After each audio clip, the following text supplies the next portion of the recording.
think what we've established is a lot of our core business and existing parts that we've done for years is very suitable for a machine like the MX330. Gareth, we're standing in your unit in front of a massive H-Plus 300 machine. Why did you purchase this? The purchase of the H-Plus was primarily driven by us undertaking a new project for an existing customer where the demand in number of parts, amount of time, spindle cutting time that we needed to commit to the project was certainly more significant to anything we were used to undertaking, and we were looking for a machine that could offer the most use of unmanned machining time so that we didn't have to tend to the machine with operators every hour of every day. You have other machines here, but this is your first pallet changer. So what was the difference between the two? Absolutely, yeah. This really was our first step into automated pallet changes and unmanned production, and the difference between the two really was our ability to maximise most of the hours in the day on unmanned production, not needing our operators and engineers to man that machine.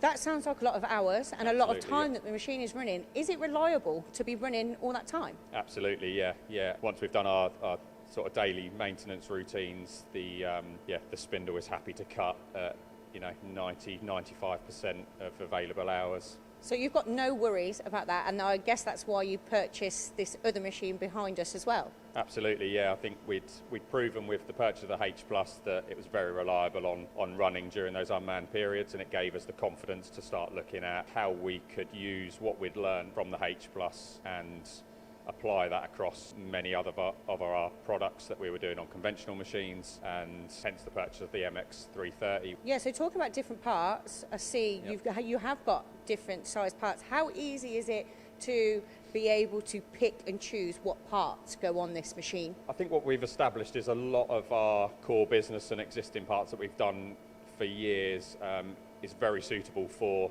a machine like the MX330. We spend a lot of time up front designing and manufacturing our own work holding solutions to make the most of the working envelope of the MX330 and maximise how many parts per run we can get from each pallet, and again creating at least anywhere between 12 to 16 hours of unmanned production. So you're still continuing to go, and it's a 5-axis, so it means you can do 3-axis work, 4-axis work, 5-axis, full 5-axis, or you can put lots of 3-axis parts on there to be able to utilise all that time that you can get on that machine. Absolutely, yeah. We predominantly use the MX330 for kind of positional work, so it's our ability to machine multiple faces within the same setup, and our focus really is like I said earlier, is getting the most parts off per cycle within that unmanned period of time.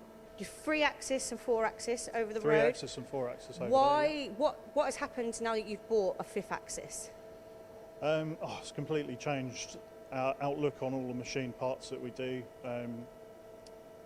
Really versatile. Are you working in different industries in this company? Because that means you'll be working with different materials and everything like that. Yeah, I mean, we try to keep the H-Plus predominantly on aluminium. There are a few stainless jobs that we do for the oil and gas companies. But aluminium is one of our main material groups. Has it cut down your cycle times as for your customers?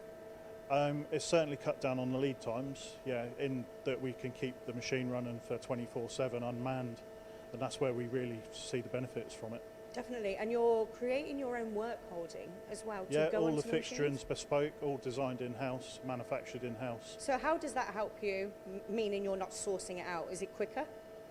Getting it set up can take a little bit longer, but when you start to get more parts on the tombstones, as you'll see, it keeps the machine going for longer, so we're able to again use that unmanned element that is so important. So 10 pallet machine, you've got different parts on each pallet. How easy is it to change datum points and work shifts over? We have a lot of the work shifts all set up specifically on the pallets.